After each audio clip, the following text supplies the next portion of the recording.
Hello, welcome back. I'm Amanda Song, and this is our growth mindset journey.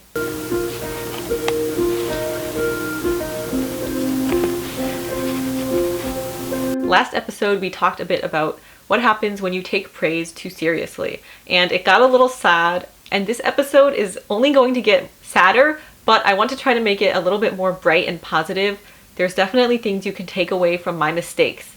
Today, we are going to talk about the dangers of the fixed mindset. And I'm going to break it down into 4 digestible, hopefully fun things you can remember.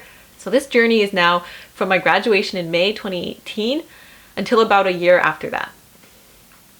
All right, so at this time, I still had not discovered the growth mindset, and I was stuck in my fixed mindset. But the difference is, before, my mindset was fixed on me being talented and smart and successful.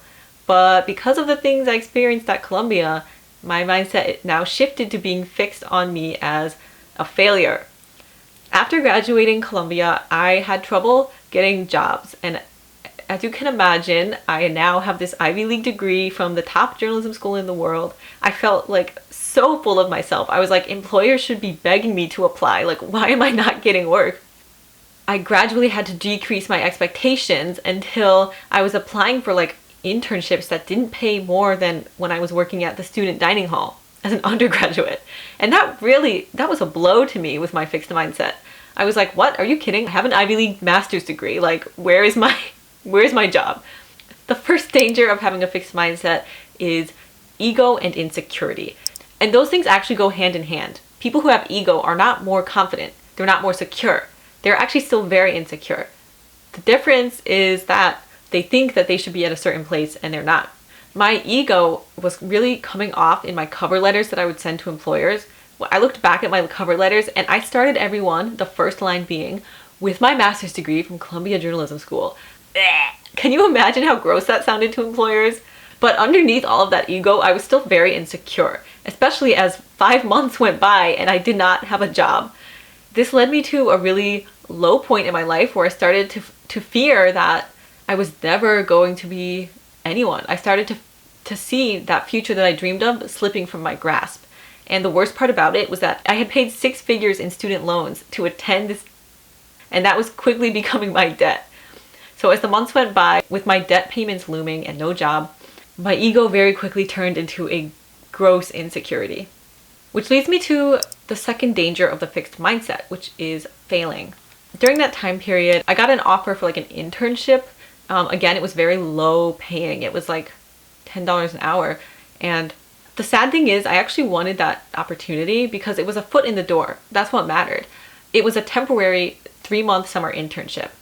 And I was so afraid that I wouldn't be able to get anywhere after the internship because it wasn't an offer of full employment. The first thing that popped into my mind is, okay, what happens after the 3 months? I didn't even give myself a chance. I let that fear of failing get a hold of me, and it made me actually turn down the internship. And that is so dumb because if I had just taken the internship and put everything into it, they might have even offered me another position.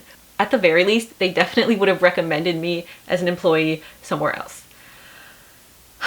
So that led me to the third danger, possibly the worst danger of the fixed mindset, which was settling. At this point, with my debt looming, I was desperate for a job that would just pay good money, and I ended up settling for a job that I hated. I was not a good fit for this job. It was a corporate job. The whole reason I went to journalism school was because I did not want a corporate job. I especially did not want a job where you have to wear a uniform and someone comes in every day and tells you what to do and how to do it and they check in on your progress. Oh my God. It was so miserable and I hated it there so much, but it paid more money than any of the journalism jobs offered. So I took it just to pay the bills, and that was my moment of settling. So I settled like a stone in the water. I was just boom, stuck in my fixed mindset. And that began the 5 worst months of my whole entire life. I was so insecure that I was being mean to myself and I projected that onto others.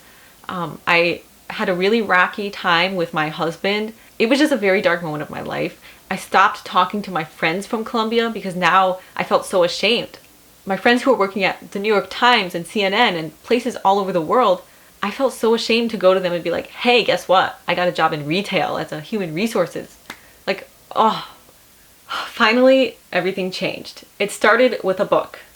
In January 2018, I started reading Self-Knowledge, and that was a book that kind of teaches you emotional intelligence, and it kind of shows you if you're not in a job that you love, or if you're experiencing anxiety and anger and depression, all of which I was experiencing.